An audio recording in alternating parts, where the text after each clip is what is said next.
Hello everyone, welcome back to Vedantho channel. நான் உங்கள் தமிழன். நம்ம இன்னைக்கு என்ன பார்க்க போறோம் அப்படினா தமிழில் சட்டம் எடுப்பது எப்படி அப்படின்றத பார்க்க போறோம். அதாவது எல்லாரும் எக்ஸாம் எழுதிட்டு இருப்பீங்க, எழுதிட்டு முடிச்சிருப்பீங்க ஆஃப் இயர்லி எக்ஸாம். ஆனா என்ன பண்ணிருப்பாங்க அப்படினா 80+ அப்படின்றது கிடைச்சிருக்கும், இல்ல 85+ அப்படின்றது கிடைச்சிருக்கும். சார் எவ்வளவு ட்ரை பண்ணாலும் எனக்கு அந்த 95+ அப்படின்றது கிடைக்க மாட்டேங்குது சார். அதுக்கு சில டிப்ஸ் அல்லனா ட்ரிக்ஸ் ஏதாவது சொல்லுங்க சார் அப்படினா அதுக்கு தான் ஒரு முக்கியமான 3 டிப்ஸ் அப்படின்றது இருக்க போகுது. இப்போ நமக்கு என்ன ஆயிடுச்சு அப்படினா இப்போதான் கடைசியா முடிஞ்சது என்ன முடிஞ்சது அப்படினா ஹாஃப் இயர்லி எக்ஸாம் அப்படின்றது நமக்கு முடிஞ்சது. கரெக்டா? இப்போ என்ன முடிஞ்சது அப்படினா ஹாஃப் இயர்லி எக்ஸாம் 2024 அப்படின்றது நமக்கு கம்ப்ளீட் ஆனச்சு. இதுக்கப்புறம் நம்ம என்ன பண்ண போறோம்? இதுவரையும் 80+ தான் சார் எனக்கு வந்திருக்கு. நான் எவ்வளவு ட்ரை பண்ணாலும் என்னால 90+ எடுக்கவே முடியல. எப்ப பார்த்தாலும் என்னோட மார்க்க பாத்தீங்க அப்படினா 10th ஸ்டார்ட் பண்ணதுல இருந்து என்னோடது 80+ இருக்கு, இல்ல 85+ இருக்கு. நான் எவ்வளவு முயற்சி பண்ணாலும் 90க்கு தாண்ட மாட்டேது. இல்ல அப்படினா கிராஜுவலா கம்மியாயிட்டே இருக்கு அப்படினா நீங்க ஒரு 3 முக்கியமான விஷயம் அப்படின்றத கண்டிப்பா நோட் பண்ணணும். அதை வச்சு தான் என்ன பண்ண முடியும் அப்படினா உங்களோட மார்க்க கிராஜுவலா இன்க்ரீஸ் பண்ண முடியும். அடுத்து வரக்கூடிய ரிவிஷன் எக்ஸாம் இருக்கு, அதுக்கு அடுத்து வரக்கூடிய பப்ளிக் எக்ஸாம்ல என்ன பண்ண முடியலாம், அப்பதான் உங்களால ஸ்கோர் அப்படின்றது எடுக்க முடியும்.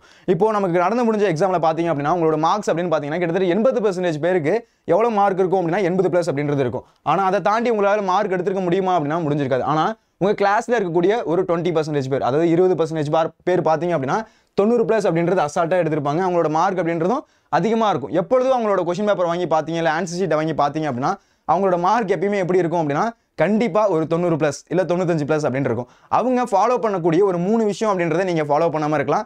அந்த 3 விஷயம் என்ன அப்படின்றத நம்ம பார்க்க போறோம். ஃபர்ஸ்ட் பாயிண்ட் என்ன அப்படின்னா ஓகே, அடுத்து என்ன அப்படின்னா ஃபர்ஸ்ட் பாயிண்ட் என்ன அப்படின்னா ஹேண்ட் ரைட்டிங் அப்படின்றது ரொம்ப முக்கியம். நீங்க எழுதக்கூடிய ஹேண்ட் ரைட்டிங் அப்படின்றது ரொம்ப கரெக்டா இருக்கணும். இல்ல சார் நான் கோலி சிச்சா மாதிரி எழுதிட்டு இருக்கேன் சார் அப்படின்னா தயவு செஞ்சு இப்பயே அதை மாத்திருங்க. இல்ல அப்படின்னா அதனால மார்க் கம்மியாகிறதுக்கு வாய்ப்பு அதிகமா இருக்கு. அதாவது என்ன பண்ணிருப்பீங்க, நீங்க புக்ல படிச்சு தான் எழுதிருப்பீங்க, ஆனாலும் என்ன பண்ணிருப்போம் அப்படின்னா உங்களுக்கு மார்க் அப்படின்றது கம்மியா போட்டிருப்பாங்க. ஏன் அப்படின்னா உங்களோட ஹேண்ட் ரைட்டிங் அந்த அளவுக்கு நீட்டா இருந்திருக்காது, இல்ல கரெக்டா புரிஞ்சிருக்காது. நீங்க என்ன சொல்ல வந்தீங்க அப்படின்றது அவங்களுக்கு புரிஞ்சிருக்காம இருக்கலாம். அதனால ஃபர்ஸ்ட் விஷயம் என்ன பண்ணணும் அப்படின்னா ஹேண்ட் ரைட்டிங் அப்படின்றத ஃபர்ஸ்ட் பார்க்கணும்.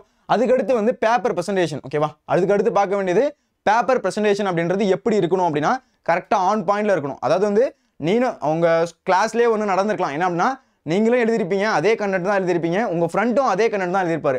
ஆனா அவனுக்கு அதிகமா மார்க் கிடைச்சிருக்கும், உங்களுக்கு மார்க் அப்படின்றது கம்மியா கிடைச்சிருக்கும். கடைசியில பார்த்தா அவன் கொஞ்சம் கதை கூட அடிச்சிருப்பான். ஆனா என்னது அவனுக்கு மார்க் அப்படின்றது கொஞ்சம் அதிகமா போட்டிருப்பாங்க. ஏன் அப்படின்னு பாத்தீங்க அப்படின்னா அவனோட பேப்பர் பிரசன்டேஷன் அப்படின்றது செம்ம நீட் அண்ட் கிளியரா இருக்கும். ஆனா நீங்க எப்படி எழுதிருப்பீங்க அப்படின்னா கோலி சிச்சா மாதிரி இல்ல ஏதாச்சும் ஒழுங்கா எழுதாம அடிச்சு திருத்தி எழுதணும் அப்படின்னா அங்க ஆட்டோமேட்டிக் என்ன பண்ணுவாங்க அப்படின்னா இவங்க தெரியாம எழுதிருக்காங்க, இல்ல கதை அடிச்சிருக்காங்க அப்படின்றத மேலோட்டமா திருத்தும் போதோ இல்ல கீ பாயிண்ட்ஸ் திருத்தும் போது என்ன பண்ணிருப்பாங்க, அந்த மாதிரி இருக்கிற மார்க் அப்படின்றது கம்மி பண்ணுவாங்க. அதுக்கு அடுத்து முக்கியமான ஒன்று டைம் மேனேஜ்மெண்ட் அப்படின்றது ரொம்ப முக்கியம். டைம் மேனேஜ்மெண்ட் இல்லாம உங்களால நல்ல மார்க் அப்படின்றது எடுக்க முடியாது. சில இடத்துல இந்த கொஸ்டினை சூஸ் பண்ணலாமா, அந்த கொஸ்டினை சூஸ் பண்ணலாமா, எதை எழுதுனா ஃபுல் மார்க் கிடைக்கும் அப்படின்றதெல்லாம் என்ன பண்ணணும், அந்த டைம்ல சூஸ் பண்ணணும். கடைசியா இருக்கக்கூட ஒரு 10 நிமிஷத்துல போயிட்டு என்ன பண்ண முடியாது, நீங்க 2 8 மார்க் அப்படின்றது எழுத முடியாது. அப்போ என்ன பண்ணலாம், எதை எழுதலாம், அப்போ என்ன பண்ணலாம், கடிதம் எழுதலாம், இல்ல கட்டுரை எழுதலாம். அப்ப நீங்க அந்த டைம்ல பிளான் பண்ணணும். அதனால ஒரு அனலாக் வாட்ச் அப்படின்றது இருக்கணும். ஃபர்ஸ்ட் நம்ம ஹேண்ட் ரைட்டிங் அப்படின்றத பார்த்தலாம். எப்பயுமே இது நான் ஆன்லைன்ல எடுத்தது தான். பாருங்களேன் அவங்களோட எழுத்து எந்த அளவுக்கு கிளியரா இருக்கு அப்படின்றத பாருங்களேன். ஒரு வார்த்தையும் தனித்தனியா இருக்கு, அதுக்கு பக்கத்துல ஒரு கேப் அப்படின்றது இருக்கு. ரைட்டா? அப்ப மண்ணுள் விளைஞரும் மண்ணீட்டாளரும் பொன்சை கொள்ளரும் நன்கலம் தருணரும் அப்படின்னு கொடுத்துருக்காங்க.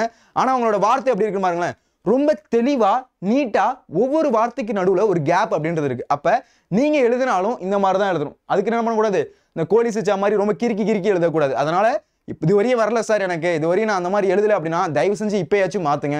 என்னது இதுக்கப்புறமாச்சும் அந்த 2 ரோடு நோட்லாம் வாங்கி என்ன பண்ணுங்க அப்படின்னா இதுக்கப்புறமாச்சும் எழுதி பழகினீங்க அப்படின்னா உங்களாலையும் சண்டம் அப்படின்றது சாத்தியம்.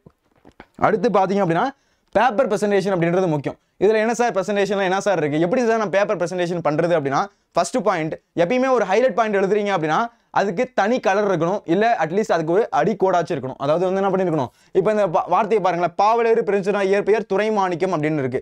அப்ப துறைமாணிக்கம் அப்படின்றது என்னது, அந்த இடத்துல இருக்கக்கூடிய இயற்பெயர் அப்படின்றது ஒரு முக்கியமான பாயிண்ட். அது திருத்திரவங்க கண்ணுக்கு பார்த்த உடனே தெரியணும். அப்ப நான் இந்த இடத்துல பிளாக் போர்டுன்றதுக்காக உங்களுக்கு ரெட் கலர்ல சொல்லியிருக்கேன். அப்ப நீங்க என்ன பண்ணுவீங்க, ப்ளூ கலர்ல எழுதிட்டே வருவீங்க. நடுவில் எங்கேயாச்சும் ஒரு முக்கியமான பாயிண்ட் இருக்கு அப்படின்னா அந்த இடத்துல என்ன பண்ணணும், நீங்க பிளாக் கலர்ல எழுதணும். இந்த பாயிண்ட் பார்த்த உடனே அவங்களுக்கு தெரியும். அதாவது அவங்க என்ன பண்ணுவாங்க, பப்ளிக் எக்ஸாம்ல கீ பாயிண்ட் வச்சு திருத்துவாங்க. அப்படி கீ பாயிண்ட் வச்சு திருத்தும் போது ஒரு கீ பாயிண்ட் நீங்க தனி கலர்லயோ இல்ல அண்டர்லைன் பண்ணி காமிச்சிருக்கீங்க அப்படின்னா பார்த்த உடனே என்ன பண்ணுவாங்க அப்படின்னா ஃபுல் மார்க் அப்படின்றது போட்டுட்டே வருவாங்க. அதனால இம்பார்ட்டன்ட் பாயிண்ட் ஏதாச்சும் இருக்கு அப்படின்னா அதை வந்து என்ன பண்ணணும், நீங்கள் ஹைலைட் பண்ணி காமிக்கணும். அதாவது வந்து வேற பெண்ணால் எழுதி காமிக்கலாம், இல்லை என்றால் கீழே ஒரு அடிக்கோடிடலாம். அதுக்கடுத்து பார்த்தீங்க அப்படின்னா நெடுவினாலாம் எழுதும்போது குறிப்பு சட்டகம் அப்படின்றது ரொம்ப முக்கியம். குறிப்பு சட்டகம்லாம் என்ன பண்ணுறீங்க அப்படின்னா சும்மா போகிற போக்கில் எழுதிட்டு அப்படியே போகக்கூடாது. அதுக்கு ப்ராப்பராக என்ன பண்ணணும் அப்படின்னா ஸ்கேல் பென்சில் வச்சு என்ன பண்ணணும், கரெக்டாக பாக்ஸ் போட்டு அப்படி என்ன பண்ணணும், அதுக்கு முன்னுரை முடிவுரை அப்படின்றது கரெக்டாக எழுதணும். அந்த மாதிரி எழுதினா மட்டும்தான் எப்படி இருக்கும் அப்படின்னா பார்க்க ரொம்ப நீட்டாக இருக்கும். அதுக்கடுத்து எங்கேயாச்சும் தேவைப்படுற இடத்துல வரிசை எண் அப்படின்றது போடணும். என்னது இப்போ லெஃப்ட் ரைட்டில் என்ன பண்ணுவோம், ஒரு பாயிண்ட் எழுதுவோம், ஆனால் என்ன பண்ண மாட்டோம், நம்பர்லாம் போட மாட்டோம். வெறுமனையாக வந்து ஒரு 5 பாயிண்ட் இருக்குது அப்படின்ற மாதிரி இருக்கும். ஆனால் நீங்கள் என்ன பண்ணணும் அப்படின்னா வரிசை எண் போட்டு ப்ராப்பராக என்ன பண்ணணும், 1வது பாயிண்ட் இது 2வது பாயிண்ட் இது 3வது பாயிண்ட் அப்படின்னு போடும்போது 2 மார்க்குக்கு நீங்கள் ஒரு 4 பாயிண்ட் எழுதிருக்கீங்க இல்லை 5 பாயிண்ட் எழுதிருக்கீங்க அப்படின்னா அவங்களுக்கு பார்க்க ரொம்பவே சூப்பராக இருக்கும். திருத்தி ஃபுல் மார்க் அப்படின்றது போடுவாங்க. அப்போ ப்ரெசன்டேஷன் அப்படின்றது எப்படி இருக்கணும். அதுக்கடுத்து முக்கியமாக இருக்கிறது என்ன அப்படின்னா டைம் மேனேஜ்மெண்ட் அப்படின்றது ரொம்ப முக்கியம்.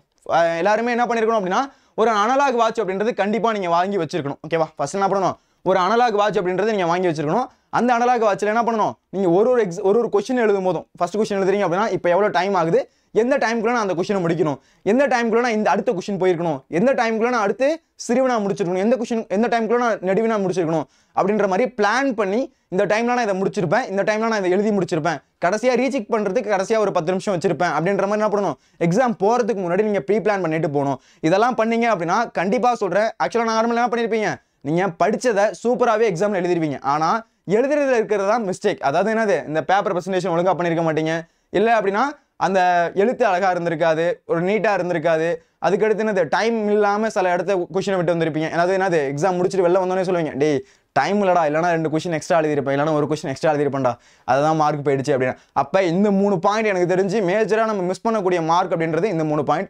மீதி எல்லாம் கண்டென்ட்லாம் நீங்கள் படிச்சிருப்பீங்களா அப்படின்னா கண்டிப்பாக கண்டென்ட்லாம் படிச்சுட்டு தான் என்ன பண்ணுவீங்க, எக்ஸாமுக்கு போவீங்க, நல்லா நீட்டாகவே படிச்சிருப்பீங்க, நல்லா ரிவிஷன் பண்ணலாம் போயிருப்பீங்க. ஆனால் இந்த 3 பாயிண்ட் அப்படின்றது ரொம்ப முக்கியம். இது பண்ணாமல் மார்க்கை வந்து இன்க்ரீஸ் பண்ண முடியாது. அடுத்த வரக்கூடிய ரிவிஷன் எக்ஸாம்லையும் பப்ளிக் எக்ஸாம்லையும் இது நீங்கள் பண்ணுவீங்க அப்படின்னு நம்புகிறேன். அடுத்து ஓகே, இந்த வீடியோ உங்களுக்கு பிடிச்சிருக்கு அப்படின்னா ஒரு லைக்கை ஒன்று தட்டி விடுங்க.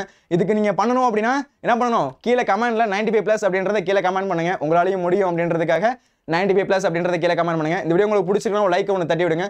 உங்கள் ஃப்ரெண்ட்ஸுக்கு இந்த வீடியோவை ஷேர் பண்ணுங்கள். மறக்காமல் நம்ம சேனலை ஃபாலோ பண்ணி சப்ஸ்கிரைப் பண்ணுங்கள். நன்றி, வணக்கம்.